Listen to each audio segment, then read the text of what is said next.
नमस्कार दोस्तों। तो आज हम सीखने वाले हैं nature and significance of business management. तो वीडियो को स्टार्ट करने से पहले अगर आपने मेरे चैनल को सब्सक्राइब नहीं किया है तो सब्सक्राइब कीजिए और बेल आइकॉन को प्रेस कीजिएगा। तो चलिए अब हम शुरू करते हैं, ठीक है। तो नेचर, एक मिनट भाई साहब। Nature and significance of management. तो सबसे पहले हम इस चैप्टर में हम बेसिकली एक मिनट भाई,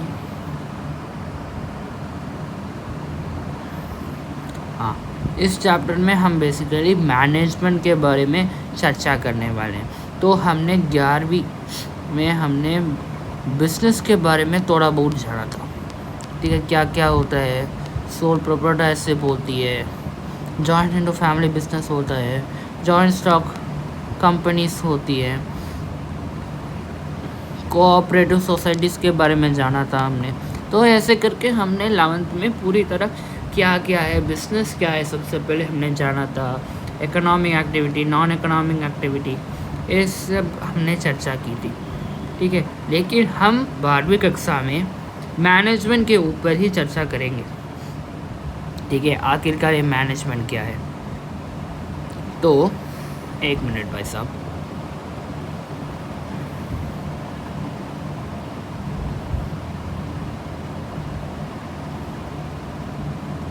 एक मिनट।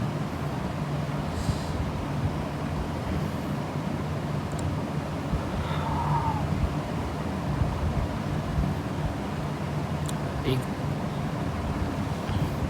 तो मैनेजमेंट ना बहुत सीधा सा आता है। इट इज द डिजाइन और आर्ट ऑफ इंडिविजुअल और group of individual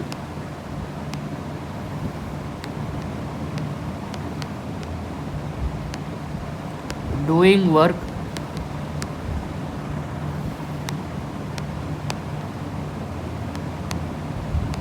for a common purpose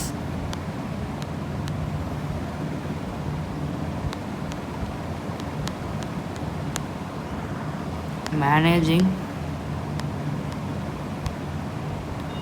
the activities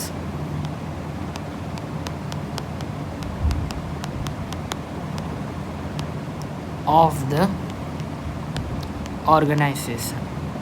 तो ऐसा हम कर सकते हैं, ठीक है। तो ये नेचर क्या है भाई, तो इसमें नेचर नामक एक शब्द है। इसका तात्पर्य क्या है, इसका तात्पर्य बस इतना है कि एक मिनट,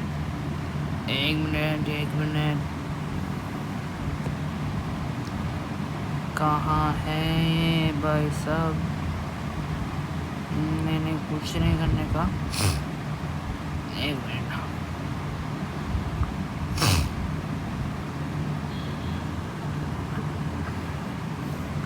तो ये होती है मैनेजमेंट, ठीक है।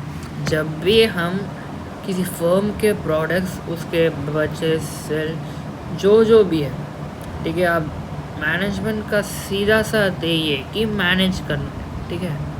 मैनेजिंग, ठीक है, ये मैनेजमेंट का सीधा सा अर्थ है।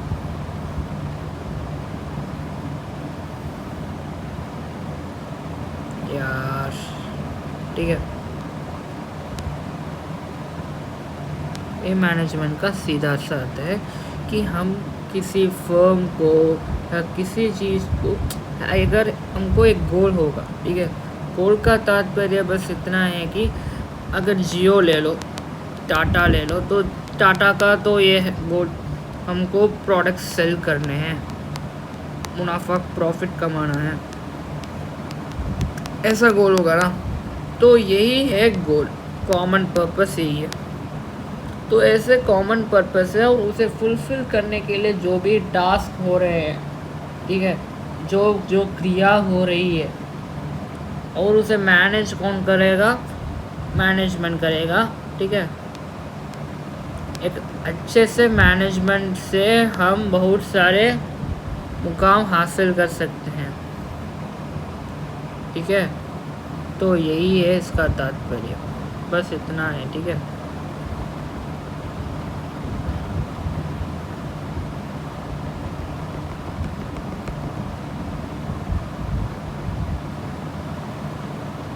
तो नेचर का मतलब है कैरेक्टरिस्टिक्स। ठीक है, कैरेक्टरिस्टिक सिग्निफिकेंस का मतलब है कि प्रॉफिट कह लो या एडवांटेजेस कह लो। ठीक है, ऑफ मैनेजमेंट। तो अब हम आगे चलते हैं। Management is a process of getting things done with the aim of achieving goals. मैंने कहा था ना आपसे कि गोल्स होंगे, हमको अचीव करना है, ऐसा कहा था ना। तो यही है अचीविंग गोल्स। हाईलाइटर ले लेते हैं। ठीक है, अच्छा ऐसे ही रहेगा। Achieving goals effectively and efficiently, ये दोनों टर्म्स बहुत ज़रूरी है। In other words, management is a process of designing and maintaining an environment in which individuals working together in groups efficiently accomplishing selected aims. अगर मैं एक एग्जांपल लेते हैं हम, ठीक है, तो मान लीजिए, यार क्या है भाई, कुछ भी अच्छा नहीं चल रहा। ठीक है, ये लेते हैं। ठीक है, तो मान लीजिए आप यहाँ खड़े हैं या मैं यहाँ खड़ा हूँ। ठीक है, मैं यहाँ खड़ा हूँ और मेरे पास एक बिज़नेस है, मैनेज मतलब एक ऐसा बिज़नेस है जो मैनेज कर मैं कर रहा सॉरी, मेरे पास एक ऐसा बिज़नेस है, मतलब मेरा गोल ये है कि मैं गुड्स एंड सर्विसेज को जितना हो सके मैं मार्केट तक मैं उन्हें पहुंचा पाऊँ। ठीक है, यही मेरा गोल है। लेकिन मैंने प्रोडक्ट्स तो बना ली, लेकिन वो प्रोडक्ट्स मार्केट में डिस्ट्रीब्यूट ही नहीं हुई। समझ रहे हो? मार्केट में, एक मिनट, इसके लिए हम नोट लेते हैं। ठीक है, मार्केट में गुड्स डिस्ट्रीब्यूट ही नहीं हुई, तो क्या ये इफ़ेक्टिव है? अब मैं समझाना का प्रयास कर रहा हूँ। इफ़ेक्टिव, एफिशिएंट, मतलब मैं पहुंचा सकता था गुड्स एंड सर्विसेज को मार्केट तक, लेकिन मैं नहीं पहुंचा पाया। तो मैं एफिशिएंट तो था कि मैं पहुंचा सकता हूं, लेकिन मैंने पहुंचाया नहीं, तो ये एफिशिएंट है।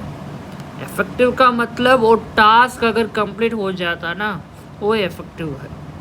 कहने का तात्पर्य बस इतना है कि अगर वो टास्क कंप्लीट भी हो जाता है विथ अ लो कॉस्ट, मतलब लो एक्सपेंस से मार्केट में गुड्स डिस्ट्रीब्यूट हुए हैं, तो वो एफिशिएंट है। अगर वो कंप्लीट होते हैं तो वो इफेक्टिव है। ठीक है, बस इतना है। ठीक है, तो आगे हम पढ़ेंगे ये।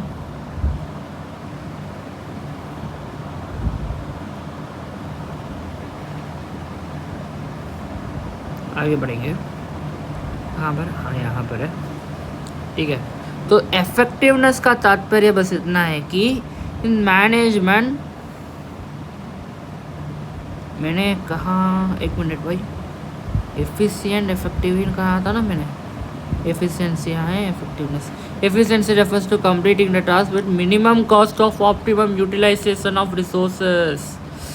ठीक है, मैंने कहा था ना यहाँ पर एफिशिएंट तो है, विद लो कॉस्ट वो कर सकता है। ठीक है, लो कॉस्ट वो कर सकता है।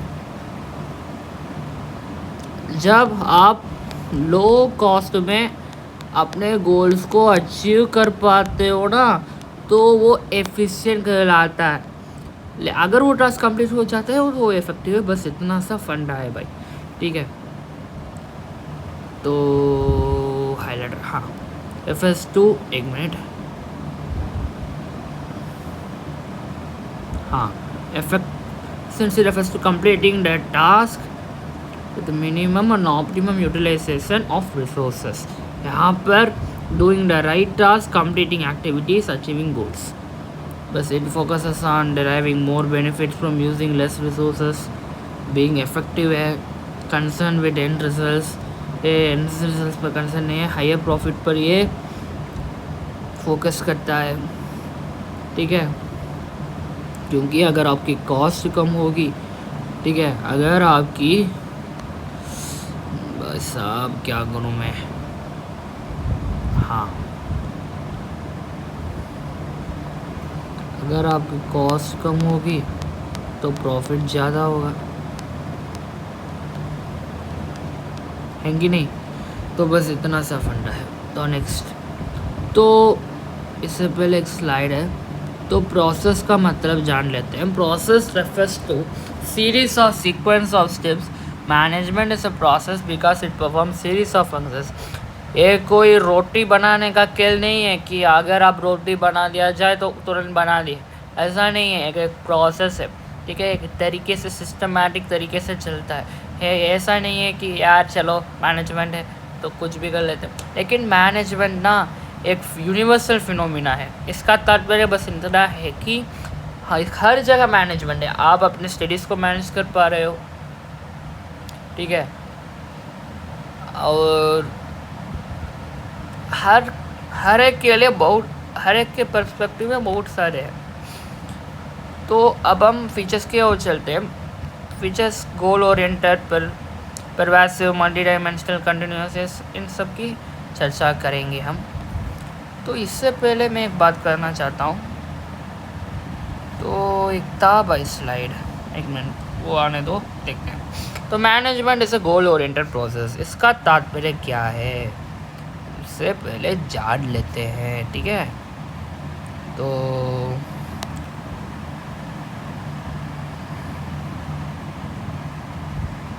हाँ ठीक है भाई। तो management is a goal oriented process. Every organization is established to achieve some goals. Goals are basic reason for the existence of the organization. Different organization have different goals. क्योंकि सभी ऑर्गेनाइजेशन के डिफरेंट गोल्स हो सकते हैं। अगर ए का गोल अलग हो सकता है, बी का गोल भी अलग हो सकता है, ठीक है। तो अगर आप रिटेल शॉप्स में जाओगे तो वो कहेगा कि हमको माल बेचना है। अगर आप स्कूलों में जाएंगे तो वो कहेंगे कि हमें शिक्षा देनी है। तो हर एक के लिए गोल्स अलग अलग हो सकती है। फिर नेक्स्ट क्या है, management is pervasive. Management pervasive का तात्पर्य इतना है कि ये एक यूनिवर्सल फिनोमिना है। इसका तात्पर्य क्या है भाई, यूनिवर्सल फिनोमिना मतलब हर जगह मैनेजमेंट है, एक जगह पर सीमित नहीं है। प्रॉफिट हो गया, नॉन प्रॉफिट हो गया, गेन हो गया, नॉन गेन हो गया, सभी एक्टिविटीज़ में management is take to place, ठीक है। Not restricted only with business clubs. नहीं भाई, बिजनेस क्लब्स ही मैनेजमेंट कर सकती है बड़ी जगह, ऐसा नहीं है भाई, ऐसा कुछ नहीं है। एक यूनिवर्सल फिनोमिना है। हम स्टडीज़ कर रहे हैं तो हम सभी सब्जेक्ट्स के कॉम्बिनेशंस का हम ये करते हैं, मैनेज करते हैं। हमारे पिता हमारे लिए फाइनेंशियल मैनेजमेंट करते हैं, हमारे घर की देखभाल करते हैं, हमारी माँ हमारे घर की देखभाल करती है, वो भी मैनेज करती है, मैनेजमेंट वो भी परफॉर्म करती है, हम भी करते हैं, हमारे दोस्त भी करते हैं, सभी मैनेजमेंट परफॉर्म करते हैं, ठीक है। ऐसा नहीं है कि बिजनेस फर्म्स तक ही सीमित है। नेक्स्ट क्या है, management is multi dimensional. Management क्या है भाई, एक मल्टी डायमेंशनल फिनोमिना है। तो इसका तात्पर्य ये है कि मैनेजमेंट ऑफ वर्क सही से हो रहा है कि नहीं हो रहा, ऐसा कुछ है। फिर मैनेजमेंट ऑफ पीपल का तात्पर्य है कि मैनेजमेंट को इंडिविजुअल और ग्रुप ऑफ इंडिविजुअल से इंटरेक्ट करना होगा ताकि वे अपने बिहेवियर और इनको बिहेवियर्स को समझ सके, ठीक है, और उनसे बात करते हैं और उनके टैलेंट, उनके हुनरों के बारे में बात करने से तो उन्हें पता चलेगा ना। फिर मैनेजमेंट ऑफ ऑपरेशन, ये management of works and management of people को इंटरलिंक करता है। इसका तात्पर्य ये है कि सही सही चीज़ें हो रही है कि नहीं हो रही है, प्रॉफिट हो रहा है कि नहीं हो रहा, अपने प्रोडक्ट्स मार्केट में डिस्ट्रीब्यूट हुए कि नहीं हो रहे। जो ऑपरेशन मतलब जो भी एक्टिविटीज़ टू प्लेस हो रही है एक बिजनेस फर्म में, जो भी है, ठीक है, एक मैनेजमेंटल ऑर्गेनाइजेशन में, तो वो सब मैनेजमेंट ऑफ ऑपरेशंस में आती है। फिर management in a continuous process. Management is a continuous process हम कहते हैं क्योंकि मैनेजमेंट एक जगह तक सीमित नहीं है, बहुत सारे स्टेजेस प्रोसेस है ये, ठीक है। तो ऐसा नहीं है कि ये आ गया गली तो जला दिया हमने, ऐसा नहीं है। एक कंटिन्यूस प्रोसेस है, सिस्टमेटिक तरीके से चलता है, ठीक है।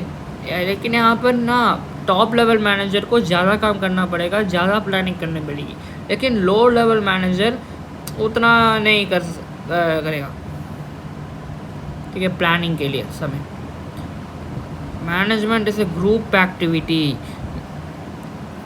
क्योंकि अगर एक बंदे का डिसीजन होगा ना तो वो मैनेजमेंट कैसा होगा। आप सोच कर देखो, आईपीएल है, इंडियन प्रीमियर लीग है, तो इसमें अगर एक ही बंदा नहीं मेरी चलेगी तो कहेगा तो कोई स्पॉन्सर करने आएगा। वहाँ पर पार्टनर्स इन्वॉल्व हो रहे हैं आईपीएल में, तो ऐसे बहुत सारे ग्रुप डिस्कशंस होती हैं। तो एक मैनेजमेंट ना बहुत सारे लोगों से बात करते हैं, तब मैचेस को फिक्स किया जाए, कब हमको इनॉग्रेशन करनी है, तो बहुत सारे लोगों से मिलते हैं ना, उनके पार्टनर्स से, CNMRF, वो सब स्पॉन्सर्स हैं, फिर ये आईपीएल टीम्स वगैरह से, इसके RCB वो सब, तो ऐसे डिस्कस कर ऑक्शन के लिए करते हैं। तो ये सब भी मैनेजमेंट के अंडर ही आती है कि ग्रुप एक्टिविटी कर रहे हैं, लोगों से बात कर रहे हैं कि कब रखा जाए, क्योंकि discussion is very important in the management for accomplishing some goals. अगर आपको, मैं उदाहरण के लिए बोल रहा हूँ, अगर आपको IPL चलाना है तो सभी टीम्स का कंट्रीब्यूशन ज़रूरी है, तो सभी टीम्स से सबसे पहले बात होगी ना, अगर मैंने इस डेट पर रखेंगे, इस डेट में आपको मंजूर है कि नहीं, ऐसा वो कहेंगे, ठीक है। फिर management is a dynamic function, इसका तात्पर्य बस इतना है कि एनवायरनमेंट के मुताबिक आपको बिजनेस और फर्म्स को चेंज करना पड़ेगा, अपने टेस्ट में चेंज करना पड़ेगा। उदाहरण के लिए मैकडोनल्ड्स पहले कुछ नहीं बनाती थी हमारे इंडिया में, बाहर विदेशों में वो कुछ नहीं बनाती थी, हमारे इंडिया के आने के बाद ही चिकन बर्गर और ये सब आ गया है। तो डायनामिक है, एनवायरनमेंट के मुताबिक चेंज होता है। फिर management is a intangible force, मतलब हम मैनेजमेंट को फील कर सकते हैं, ठीक है, देख नहीं सकते, हम बस इसे फील कर सकते हैं कि ऑर्डर तरीके से हो रहा है, सभी चीज़ें हो रही है, एम्प्लॉयज़ खुश है, हम खुश हैं, बस, ठीक है। तो आज के लिए इतना ही, लेकिन मैं एक बात और बताना चाहता हूँ कि management planning, organizing, directing, controlling पर निर्भर है। इसकी चर्चा हम अगली क्लास पर करेंगे, तो आज के लिए अगले क्लास में करेंगे। तो आज के लिए इतना ही, धन्यवाद।